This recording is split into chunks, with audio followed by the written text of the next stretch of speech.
Ole Ilu, the coward who conquered without fighting. In the quiet village of Ijumo, where tales danced through firelight and names became legends, lived a boy called Ole Ilu. He was the most handsome man in the county, a brilliant trader and known for his calm, gentle spirit. Yet, in all the land, people called him the coward of the village. Ole Ilu earned that name not because he lacked strength, but because he refused to fight. He walked away from quarrels, stayed silent in gossip, and bowed out of every challenge. Many saw this as weakness, but no one knew his secret. When he was just 12 years old, his father had died in prison, a man wrongly punished for speaking the truth. On the night before his arrest, Ole Ilu's father had said, "My son, listen well, you don't have to fight to be a man." Since that day, Ole Ilu lived by those words. He never forgot. But not all hearts were blind.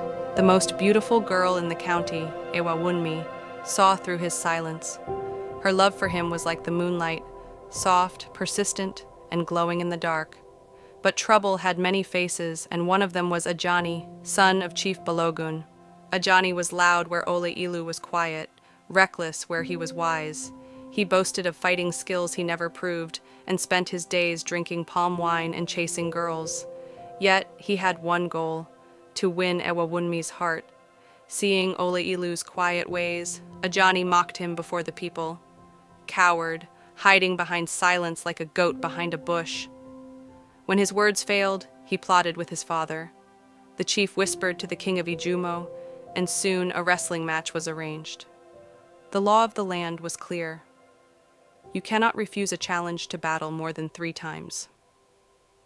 Ole Ilu rejected the first, rejected the second. But the 3rd time, he looked at Ewa Wunmi's eyes that held hope and fear, and remembered his father's voice. He took a deep breath and said, "I accept." The village roared. Ole Ilu, the coward, had finally agreed to fight. Songs were sung, bets were made. No one believed he would win. After all, he had never fought anyone in his life. The day of the match, under the great Iroko tree, the village gathered. Drums beat, sweat poured, and hearts raced. Ajani stepped into the ring, flexing and shouting.